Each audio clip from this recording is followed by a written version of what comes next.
তাহার একটা ময়না পাখি ছিল। ময়না পাখির নাকি অনেক দাম। পাখিটা আবার কথা কইতো। পাখিটা তাকে জনাব বইলা ডাকে।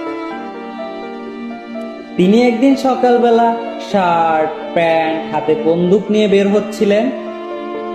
তখন ময়না পাখিটা বলল, জনাব, আপনি কোথায় যাচ্ছেন? তিনি বললেন, আমি জঙ্গলে বেড়াতে যাচ্ছি।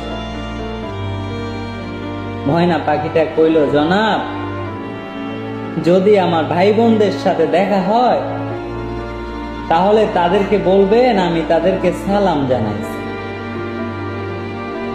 তিনি আচ্ছা ঠিক আছে বলে চলতে শুরু করলেন।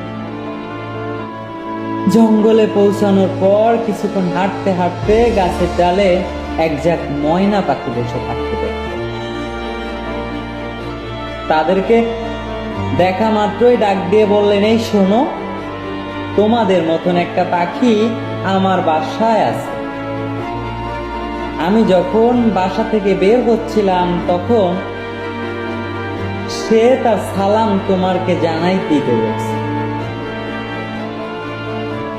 বলতে দেরি সাথে সাথে গাছের ডাল থাইকা পাখিগুলো ময়রা মাটিতে পড়ে গেল।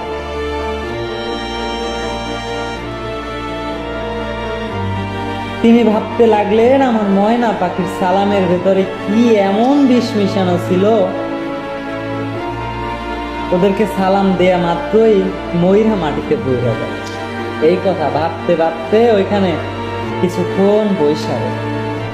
অবশেষে সিদ্ধান্ত নিলেন আজকে আর কোনো পশু শিকার করবেন না। আবার ফের বাড়িতে রওনা হলো। বাড়িতে পৌঁছানো মাত্রই ময়না ডাক দিয়ে বলে, জনাব, এত তাড়াতাড়ি ফিরলেন যে? আমার ভাইদের সাথে কি দেখা হয়েছিল?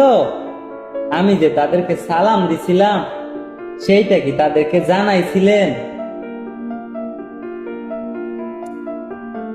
মালিক বলল, তোর সালাম তাদেরকে জানানো মাত্রই তারা গাছের ডাল থাইকা ময়রা মাটিতে পড়ে গেল।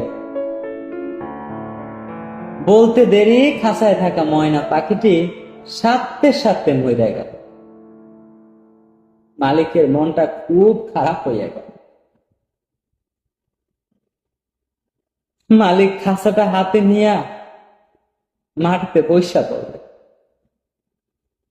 খাঁচার জানালাটা খুইলা পাখিটাকে বাইর কইরা এপার ওপার করে না